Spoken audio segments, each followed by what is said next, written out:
Muchas bendiciones, amados hermanos.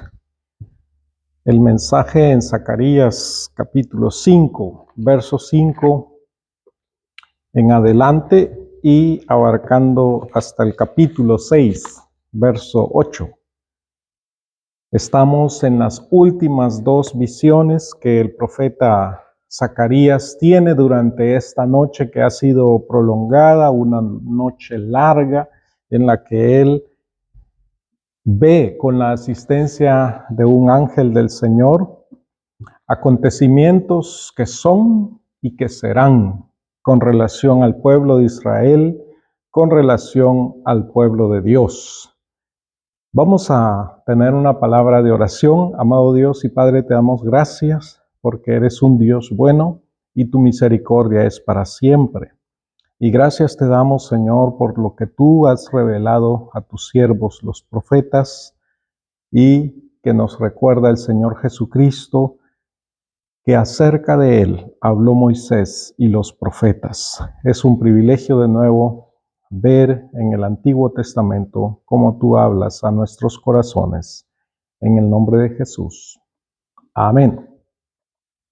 Amén, amados hermanos, como he dicho, el profeta Zacarías está teniendo esta noche en la que posiblemente podemos decir, él no ha pasado una buena noche, porque tienes 8 visiones o 7 visiones según las divisiones que se hagan de estas visiones. Yo considero que son 8 y hoy vamos a leer el pasaje en la cual él tiene las últimas 2 visiones de la noche.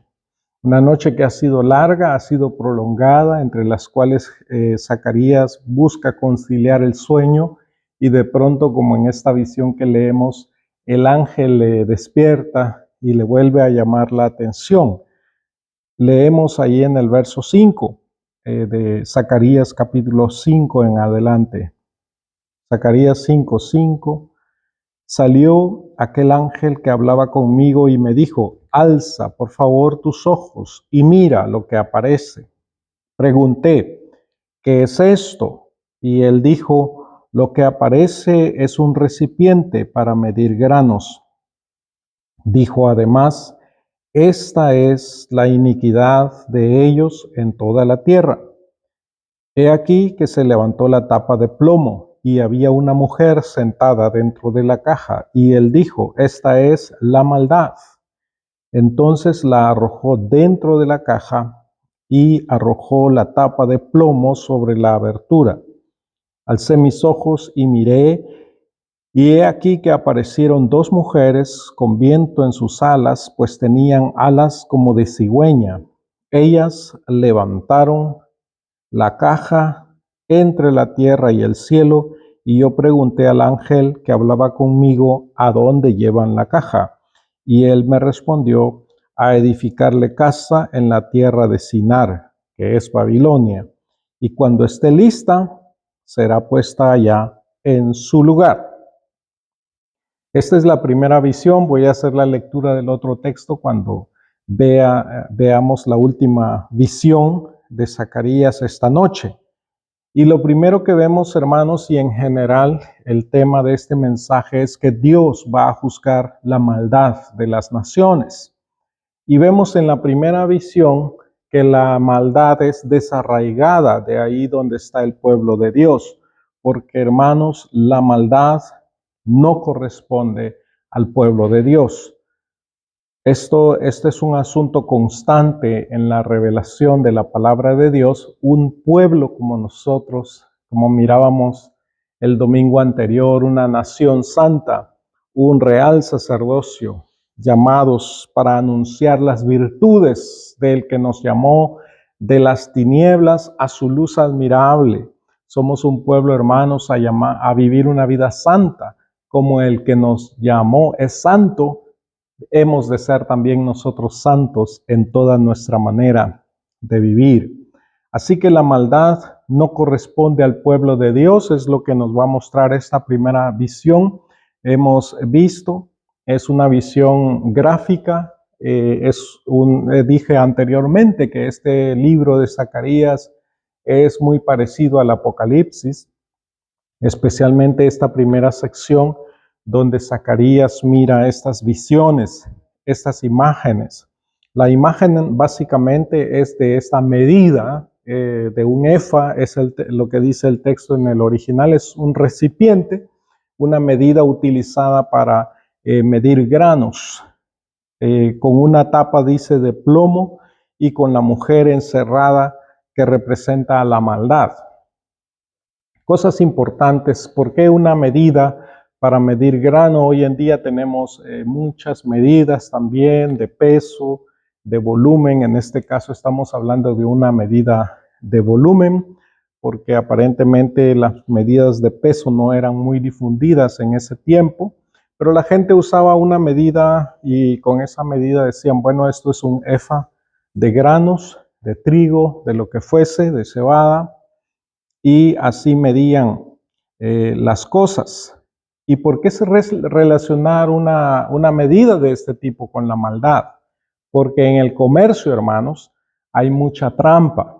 Y de hecho, en el Apocalipsis, cuando se habla de un juicio final de la maldad, se habla del juicio sobre Babilonia.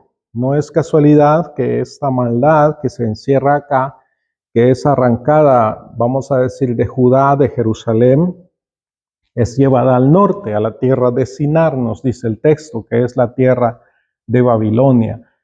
Y también al final de los tiempos, la maldad va a ser juzgada, personificada en Babilonia, va a decir el Señor Jesucristo, y la revelación del Apocalipsis, la gran ramera, así se le considera a Babilonia. Así que la maldad, hermanos, está relacionada con esos juicios que han venido sobre el pueblo, que debe, la práctica del pecado, de toda maldad, debe ser desarraigada del pueblo de Dios. Habíamos visto en la visión anterior, ahí mismo en el capítulo 5 de Zacarías, la visión de ese rollo que se extendía y que representa la maldición que viene sobre el que roba y el que engaña.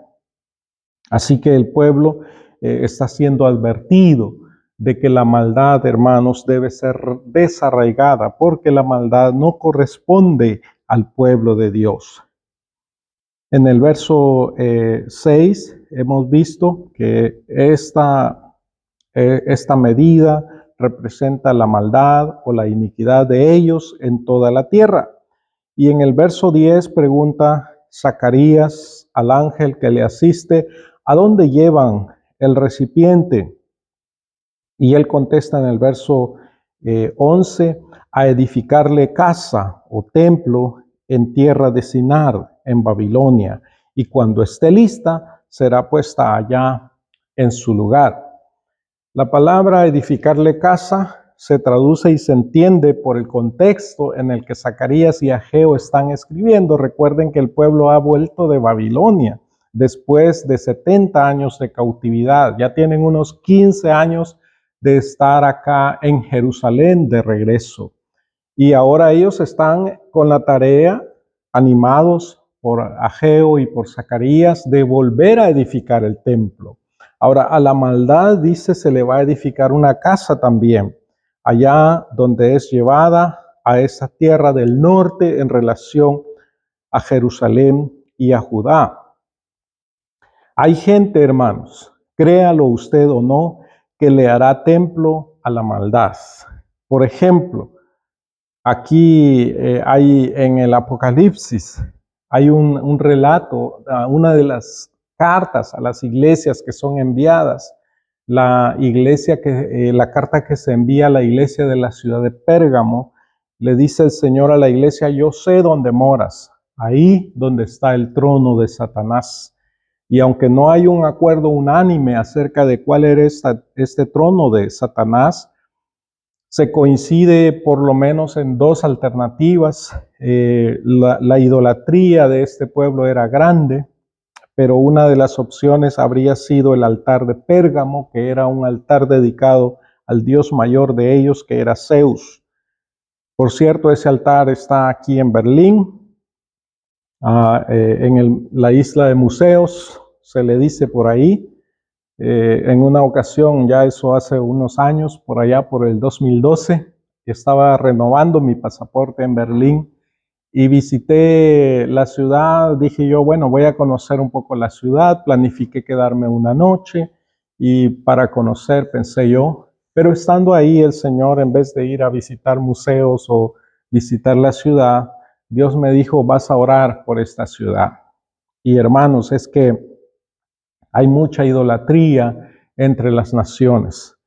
Y nosotros escuchamos en Sudamérica, por ejemplo, había un pueblo muy hermoso, la región de Quetzaltenango, Xela. Ahí hay un pueblo muy lindo que se llama Almolonga, que los hermanos que han oído, especialmente naturalmente los guatemaltecos, sabrán que Almolonga en las últimas décadas ha sido un testimonio del obrar de Dios, de la bendición que Dios puede traer sobre un pueblo que busca su rostro y ve cómo su tierra es sanada. Estuvimos en el 2007 con mi esposa celebrando nuestros 10 años de matrimonio y pasamos por ese pueblo y la mayoría de la población, casi como el 95% de Almolonga son cristianos evangélicos, pero no fue así siempre. Era un pueblo terriblemente arrastrado por las idolatrías, por la vida vana y el alcoholismo.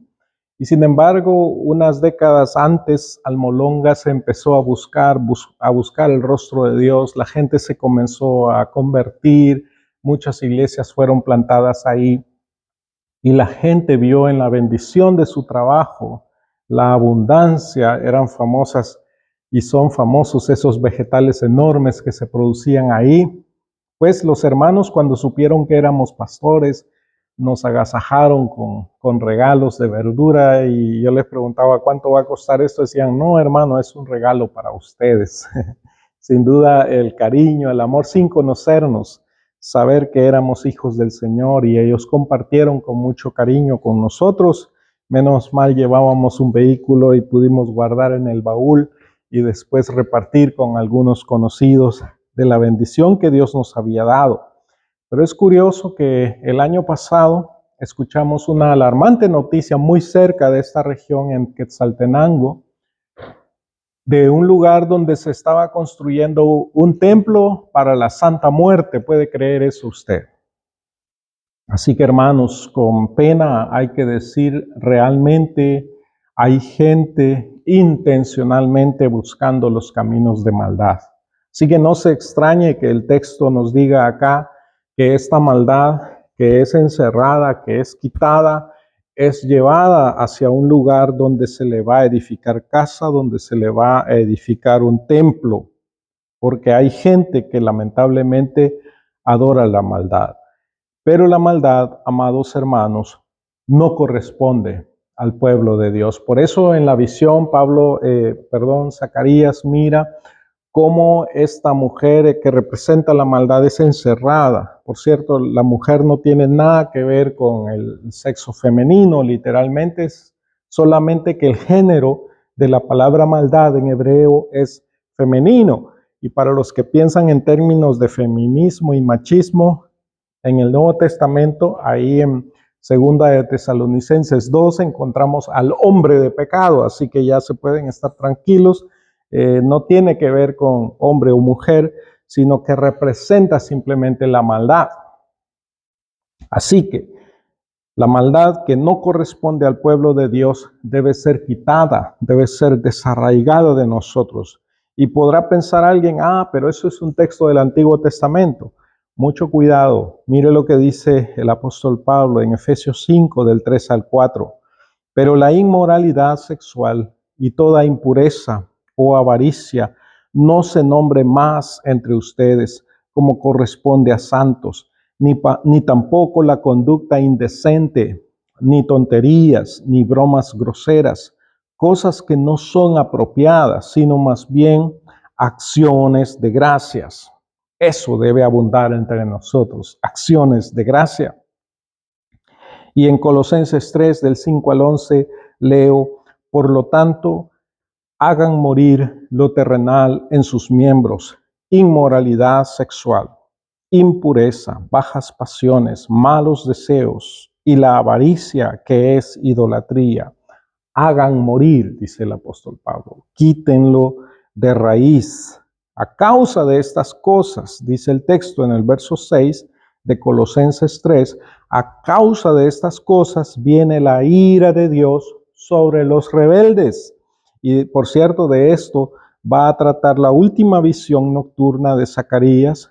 Los juicios de Dios, hermanos, no son un asunto exclusivo del Antiguo Testamento. También los autores del Nuevo Testamento nos recuerdan a los que estamos en Cristo que horrenda cosa es caer en manos del Dios vivo, como dice Hebreos 10:31. Sigo leyendo en Colosenses 3:5, donde se nos alienta a hacer morir radicalmente lo terrenal en nosotros. Dice el verso 7, en ellas anduvieron también ustedes en otro tiempo, cuando vivían entre ellos, pero ahora dejen también todas estas cosas: ira, enojo, malicia, blasfemia y palabras groseras de su boca.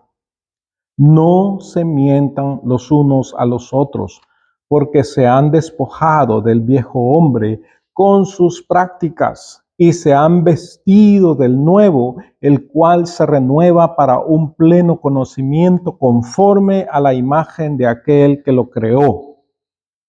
Hermanos, tenemos este propósito y estamos en crecimiento.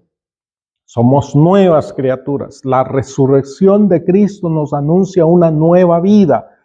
Por lo tanto, las antiguas prácticas ya no corresponden a la vida de un hijo, de una hija de Dios.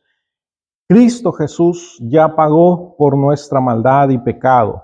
Por esa razón, hermanos amados, no tiene más sentido que vivamos en el pecado, sino que estemos firmes y dispuestos en el proceso de ser transformados en la imagen de Cristo, contemplando de gloria en gloria su rostro, como nos dice Pablo en 2 de Corintios 3:18. Somos llamados a esta vida de transformación, a esta vida de renovación y a apartarnos, hermanos amados, de toda maldad. Cosas, como dijo Pablo en Efesios 5, ni se deberían nombrar entre nosotros. Maldades que debemos ser apartados, hermanos amados, de estas cosas. Porque por estas cosas, nos dice el texto de Colosenses que hemos leído, vienen los juicios de Dios o viene la ira de Dios sobre los rebeldes. Viene aún en tiempo futuro.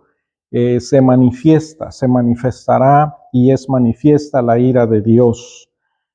Aunque Cristo Jesús, hermanos amados, ha pagado por nuestros pecados, nos ofrece nueva vida. Esta nueva vida, este perdón se recibe cuando depositamos nuestra fe en Cristo.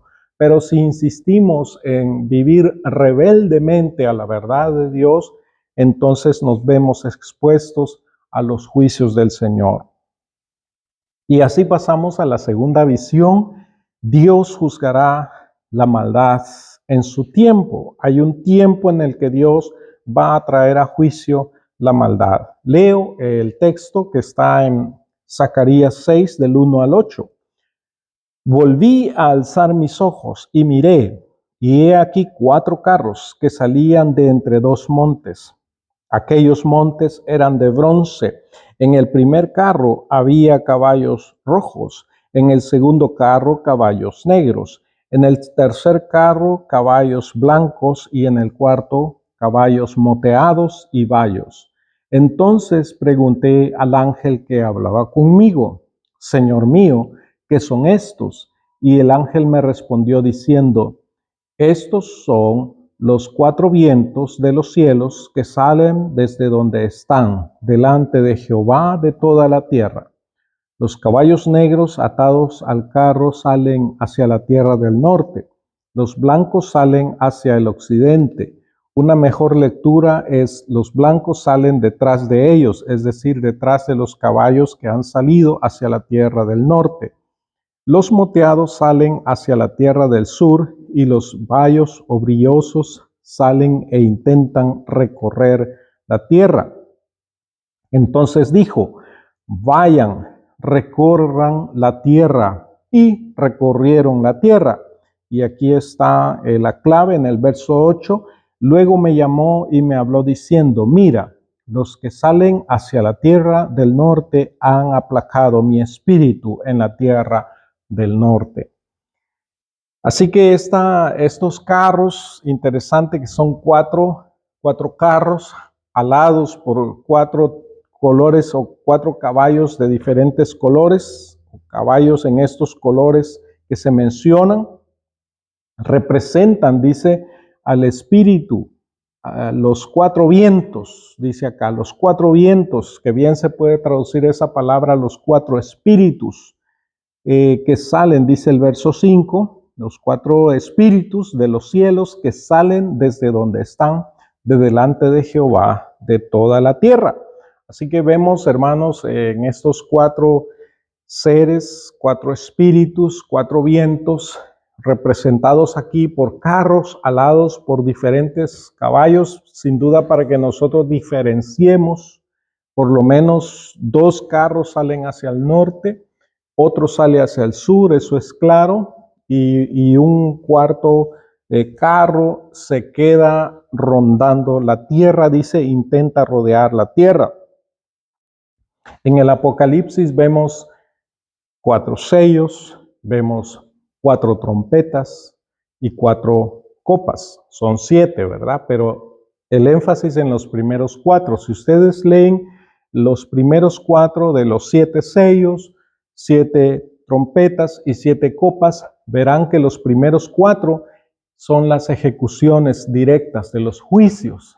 Y los otros 3 sellos se concentran en lo que va a venir después y sobre todo a la final, la manifestación de la gloria de nuestro Señor Jesucristo en su segunda venida. Así que vemos, hermanos, un cuadro que ve el profeta donde va a ser ejecutado un juicio. ¿Y por qué decimos esto? En primer lugar, dice el verso 1 que salían de entre 2 montes y aquellos montes eran de bronce. Algunos se preguntan si los colores de los caballos aquí vistos tienen alguna relevancia, pero lo más importante es que salen de estos 2 montes. Tampoco es muy importante si es el monte Sinaí, el monte de los olivos, como algunos opinan, porque ya vemos que dice en la interpretación que salen de delante de la presencia del Señor de toda la tierra, de nuestro Dios Todopoderoso. Pero estos montes dice que son de bronce y el bronce representa la justicia y los juicios de Dios. Recuerden que en el templo y en el tabernáculo había un altar de bronce donde eran sacrificados los animales que se usaban para expiar el pecado de los pueblos. Por eso nos va a decir el autor de los Hebreos en una síntesis de los sacrificios rituales: sin derramamiento de sangre no hay perdón de pecados.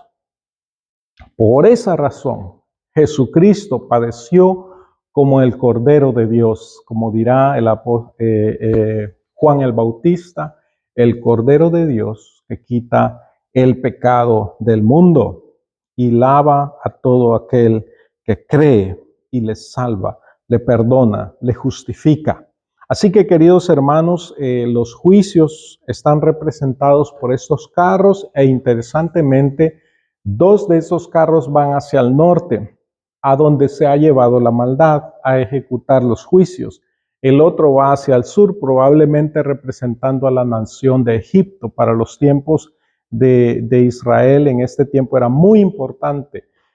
Y hoy muchos dirán también, es muy importante también, porque espiritualmente lo que está pasando en la tierra de Palestina, que es tema para muchos, importante en los tiempos del final de los tiempos, que se aplaque por un lado la ira del Señor juzgando a las naciones del norte. En este caso hay que recordar Babilonia, naciones que adoran la maldad, no importa si están en el norte, en el oriente o en el occidente, que los hay en todos lados.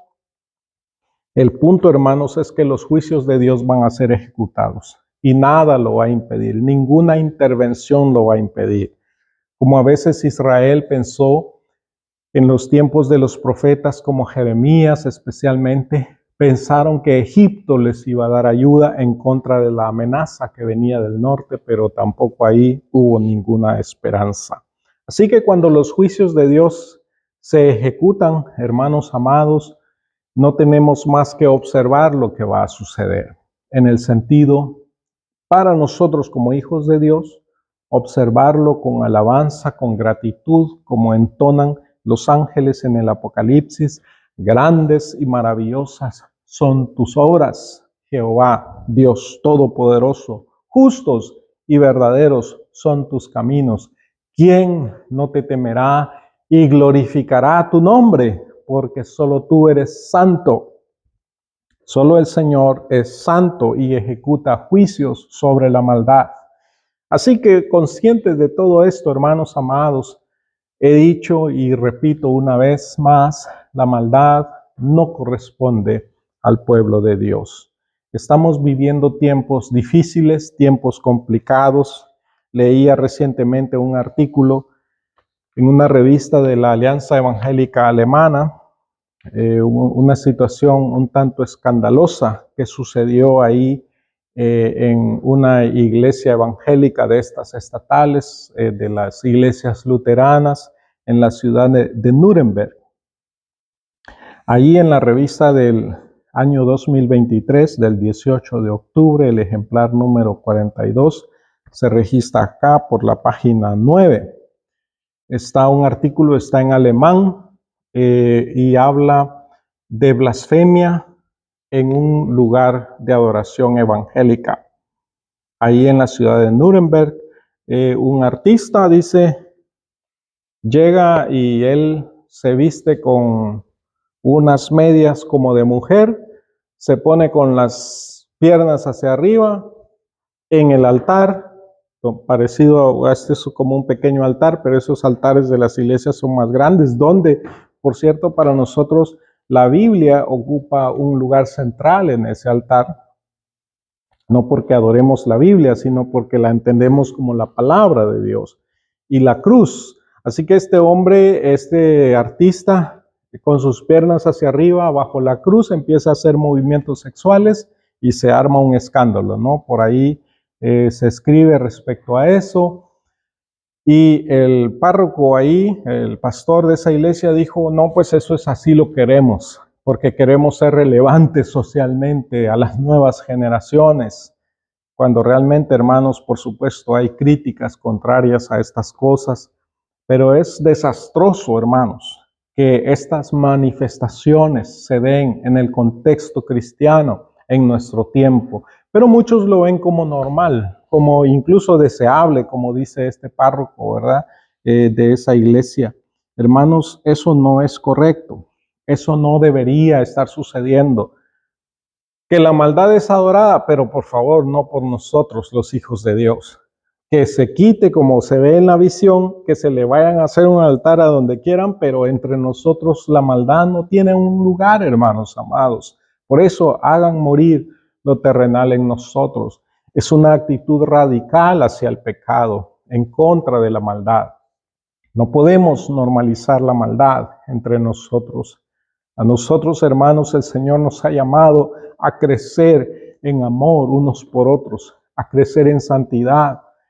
Y yo ruego al Señor que la manifestación de Cristo Jesús se haga más y más real en tu vida, que tú crezcas en semejanza. Ese es el gran llamado que tenemos, crecer en semejanza a nuestro Señor Jesucristo, y que no miremos hacia atrás a lo que dejamos un día, sino que siendo renovados de gloria en gloria, crezcamos en aquel que es la imagen, que es Cristo Jesús, hacia la cual hemos sido llamados. Crecer contemplando de gloria en gloria su propio rostro, a la imagen de Cristo Jesús. Ese es, amados, nuestro llamado. Los paralelos, como he dicho, entre este pasaje y el Apocalipsis son impresionantes. La ira de Dios será aplacada cuando Cristo Jesús también destruya al hombre de pecado y toda maldad. Será aplacada la ira del Señor. Jesús destruirá al hombre de pecado y toda maldad con el aliento de su boca en su segunda venida, nos dice segunda de Tesalonicenses 2:8. Y por cierto, a los que me siguen en el canal, allí estará mi mensaje el próximo domingo en la iglesia en alemán, en la Stadtmission, en segunda de Tesalonicenses capítulo 2, como parte del cierre de la serie que he predicado en alemán, ahí en Marcos capítulo 13, sobre la prédica del Señor Jesús sobre el final de los tiempos.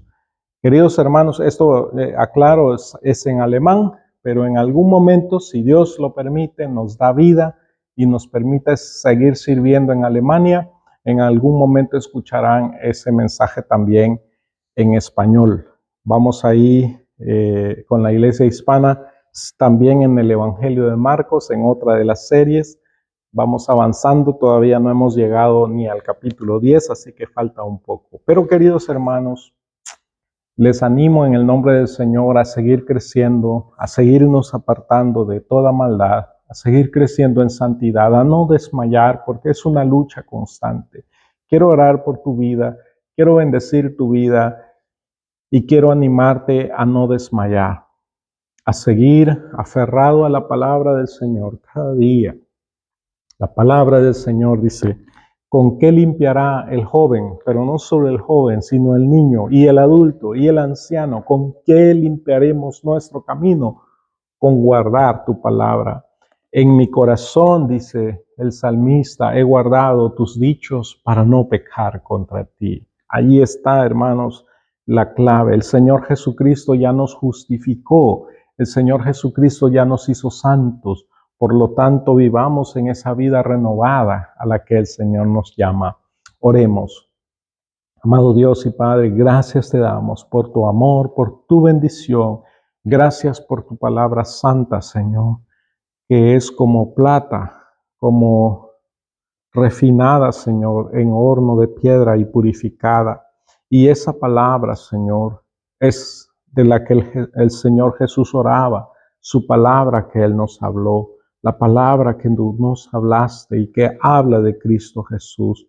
Cuando Él oró delante de ti: santifícalos en tu verdad, tu palabra es verdad.